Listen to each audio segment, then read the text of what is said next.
There's little question Diablo 3's story was a departure from its predecessor's darker tone. A fact many fans noticed even before launch, taking a world drenched in bleak gothic horror and making it lighter, more accessible, and sometimes, with its overpowered Nephilim and underwhelming host of demons and angels, downright cringeworthy.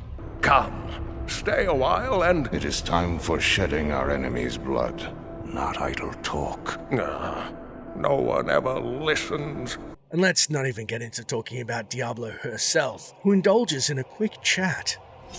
Every moment I delay you, I draw closer to my ultimate victory.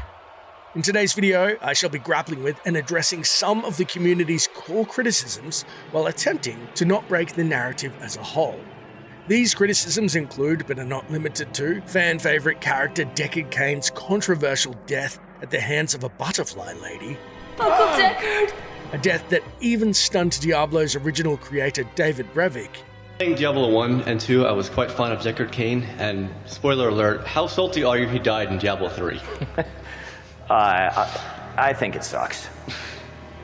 You know, I love that character too, and you know, it's a shame that they went that way, but you know, I have no real influence or control over any of that, and they're going to do what they want to do, and you know, I was sad to see him go.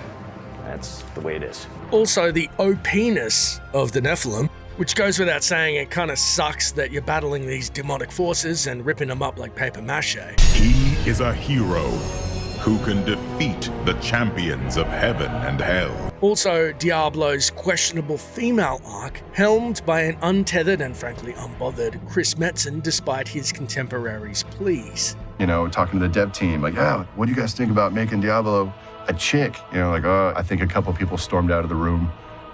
It was not pretty. And finally, the humanized Tyrael that just can't seem to get a break, and the wasted wrath arc of an angel that was intentionally set up prior to the game's launch, but its payoff ultimately fizzled. Go! Go! Find the Nephilim! So, without further ado, here's how I would fix Diablo 3's story and ending.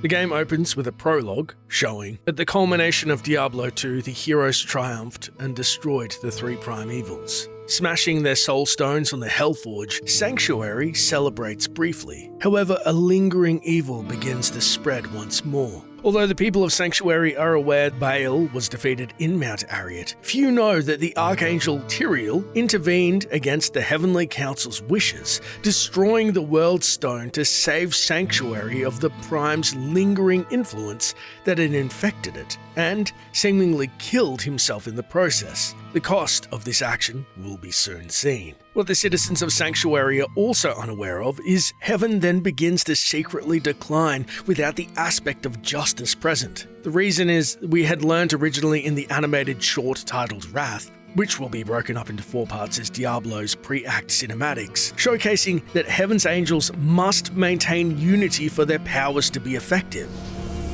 So much for your unity.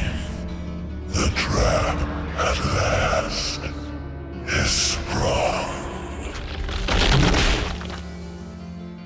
This is also mirrored by Diablo and his brothers, who had always failed to overthrow the heavens due to their infighting. Furthermore, it's said that if an angel dies, it would be replaced within the high heavens. However, no angel comes in Tyrael's stead. As such, evil begins to return to Sanctuary unchecked. Though, who guides the demonic presence without the primes remains a mystery. Which brings us to the player's introduction to the game's setting and Sanctuary. The story begins not with a weakened mortal Tyrael falling, but with his ultimate act of sacrifice. In a moment of defiance against the forces of hell, Tyrael had poured his very soul into his sword Eldruin, binding his essence within the blade to preserve creation. But the act has an unforeseen consequence. The sword fuses with a shard of corrupted soulstone, becoming a beacon of both holy light and Baal's infernal corruption, binding Tyrael to the stone. The stone and the sword then fall to Sanctuary, embedding itself like a cursed relic in a small town's church. Immovable, and shrouded in myth. Like in Arthurian legend, travelers, merchants, and would-be heroes gather, each drawn by rumors of a sword in the stone that promises power to the worthy. None, however, can lift it, not even the player hero. But when the aged scholar Deckard Cain approaches, sans Leah, the blade glows and responds only to him. Against all expectation, a frail Cain frees the sword from the stone and becomes the reluctant bearer of Tyrael's legacy and the hope for sanctuary. This moment then reframes Cain as more than just a lawkeeper who is fated to follow the hero. Instead, he now is the chosen burden bearer, carrying a weapon that both empowers and weakens him. The sword's weight is not only physical but spiritual, draining his frail body while granting bursts of divine guidance. Tyrael's presence lingers in faint whispers and visions Cain alone perceives, guiding him without diminishing Tyrael's dignity as an archangel. The player's role then shifts. No longer the destined Nephilim, no invincible chosen one. Instead, you are tasked as a protector, escort, and witness, like Marius, who once shadowed the Dark Wanderer, who, like Cain, the Wanderer was burdened by destiny, and also, like the old man, could barely lift the weight of his own sword. Except the Wanderer's travels brought Hell's forces in his wake to crush opposition while he freed his brothers. Instead, Cain has become an active beacon for the forces of Hell. And this is where you, the player, walk beside Cain as he shoulders the fate of the world. Your party's strength matters, but the destiny lies ultimately with him. The stakes are now higher than ever, as every battle is a risk. Cain's frailty makes his survival uncertain, and should he fall, Tyrael's essence will be reclaimed by Hell. Unsurprisingly, Hell itself is drawn to the sword's presence. The town where it lies becomes plagued by undead rising from the graveyard and hellspawn seeping in from the shadows. Opportunists and cultists gather, hoping to wrest the weapon from Cain's failing grip. Each step across Sanctuary becomes a gauntlet, the road a dangerous pilgrimage as Cain and his guardians press forward. Suspense builds with every encounter, and the longer Cain bears the sword, the more it drains him, raising the question: will this burden destroy him faster than Hell itself could? At the close of Act 1, Cain reveals the only hope of reaching heaven, according to Tyrael, lies in a Horodric vault buried deep in the Chaldean desert, said to be plagued by the minions of the lesser evil Belial, the Lord of Lies. The path forward is clear, but it will exact a terrible cost. The hero's journey carries them to the desert of Chaldeum, which at first appears alive with festival and jubilant celebration. The gates are held by the Iron Wolves, commanded by Ashira of Diablo 2. She greets the party in triumph, claiming her warriors had struck down Belial, the Lord of Lies, ending the region's troubles. But Cain, wary, senses a deception beneath the pageantry. When the heroes reveal their quest for the Horodric Vault, Ashira directs them towards a rumored sanctum buried in the desert.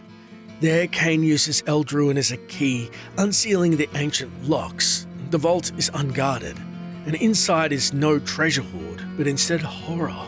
Walls slick with preserved gore of long-dead Horodrim, frozen between rot and freshness. At the vault's heart lies an ancient Horodrim, Zoltan Kul, bound in place by runes of binding, much like Tal Rasha, a blackened soulstone hovering over his chest. Cain is shaken to see his old brother in such a state. Kul explains he was once sought to improve upon the Horodrim's work after witnessing his brother Tal Rasha's torment under Baal. Kul then says he was taught the ritual by Tyrael himself, though Tyrael rebukes this claim, and it's uncertain who taught him said ritual. That revelation chills the party, for if true, the seeds of the Horodrim's greatest sin were sown not by their will alone, but by deception wearing the face of justice. Kul continues that, guided by those instructions, he twisted a ritual of binding, sacrificing his Horodric brethren in a blood ritual, believing that the sacrifice was necessary to create a perfect soul stone. But instead, this black mass sits before him, smouldering with corruption. Realizing his folly too late, Kul bound himself in the vault, a living seal designed to draw in and contain any escaping primeval. It's here he's frozen in time, forced to contemplate his sins, while the soul stone edges ever closer. The heroes then realized a terrible truth. When the soul stones of Diablo 2 were shattered upon the Hellforge, the greater evils were not destroyed at all, as first thought. Instead, their essence was siphoned into this black soul stone, effectively making it the ultimate vacuum and housing of all evils that have died. Unfortunately, as the heroes had entered the vault, they'd weakened the wards, and the stone now hungers, becoming untethered. In an act of final atonement, Cool entrusts the party with a Herodric scroll revealing the path to heaven. Only the waters of heaven, supposedly, he says, can purify the soul stone, and hopefully, against all odds, they may be able to banish the evils for good. With that, Cool's body crumbles to sand. Tyrael gives Cain the grim news. He must bear the stone as well, and shields the Elder from the stone's corruption with Eldruin. But the burden doubles. Both Blade and Soulstone weigh on Cain's frail form. Tyrael then reveals that atop Chaldeum's palace lies an ancient Herodric gate, once used to connect the settlements of Sanctuary. With time running out, they must make their journey to Mount Ariat via the gate, where the barbarians guard a portal to hell itself. When the party emerges from the vault, they see whatever illusion was cast over the land had shattered. Chaldeum's no longer a shining city, but a ruin long destroyed. The heroes are besieged by waves of demons, fighting tooth and nail up the palace steps until they confront the truth.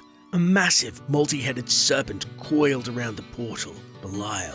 The battle is one of illusions and treachery, floors shifting, allies turning into enemies, and truths unraveling. Nothing seems real. At last, Belial's form collapses into a tide of writhing serpents that scatter into the shadows. Yet Cain warns, Belial is the Lord of Lies. Even in death, no one knows his true face or how far his deceit reaches. The heroes can only wonder if Cool was tricked by a false Tyrael.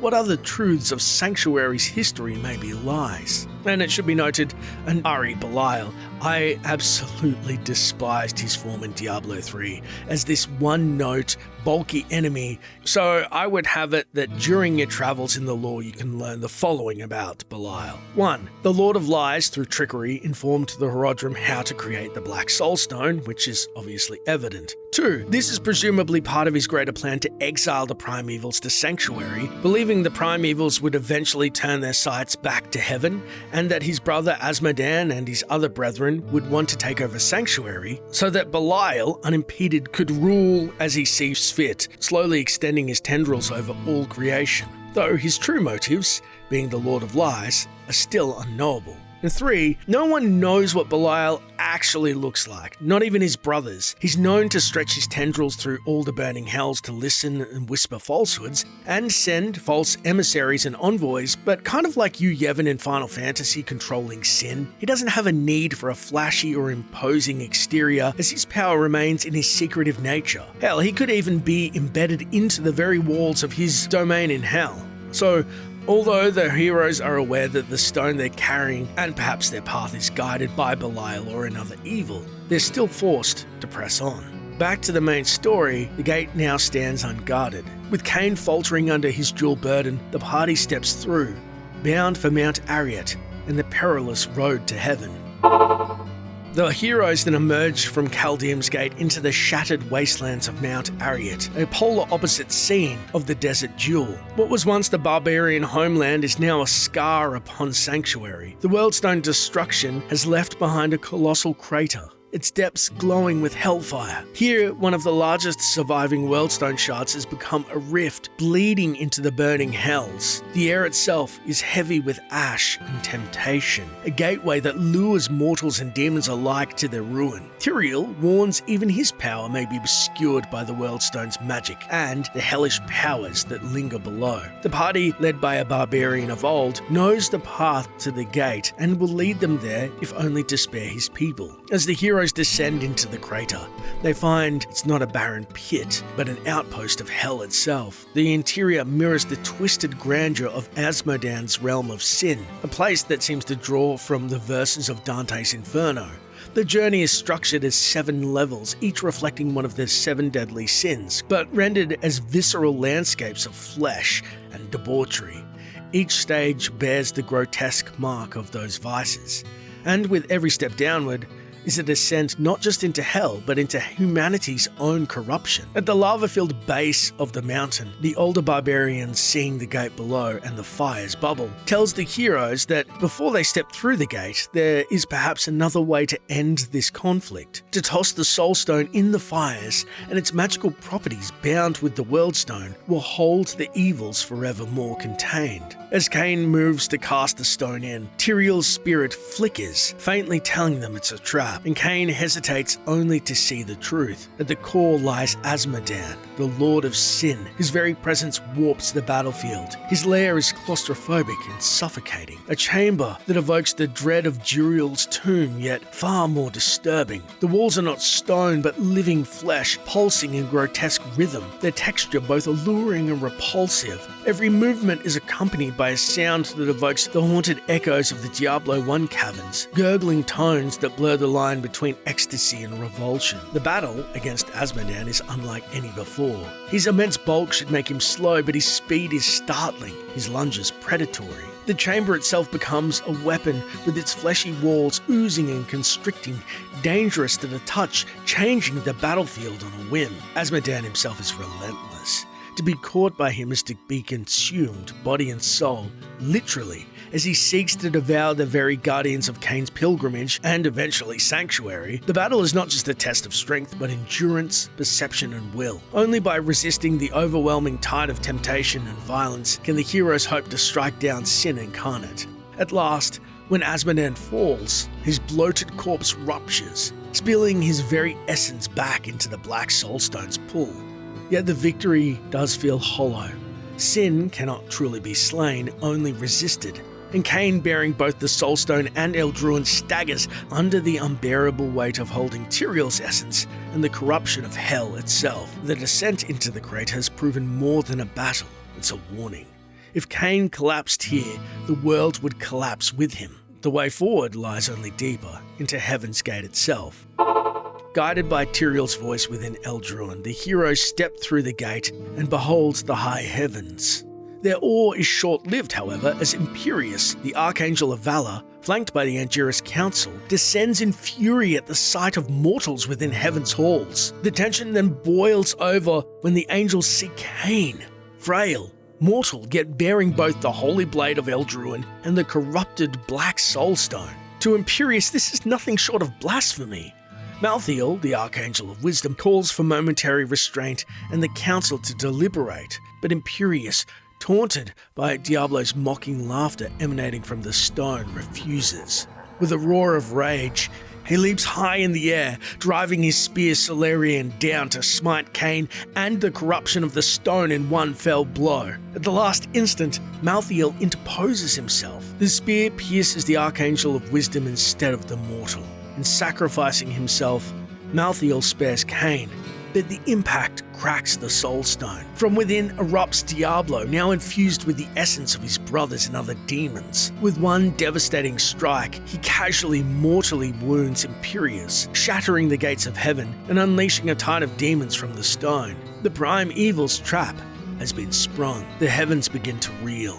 Without wisdom or justice at their side, the angels falter, scattered by the onslaught. Tyrael, now manifesting as a spirit, urges the heroes that their only hope lies at Heaven's Spire. If Eldruin can be returned to the holy waters, Tyrael may be reborn to lead the fight. Through a brutal gauntlet of battle, the heroes drag a staggering Cain toward the arch. Above, the remaining angels desperately resist Diablo, their defenses buckling. As the heroes join the fray, Cain makes a final charge. With all his remaining strength, he hurls himself towards the holy waters, Eldruin in hand. But Diablo's tail spears the elderly man through the chest. Cain falls into the glowing white waters, sword clutched tight as life leaves him.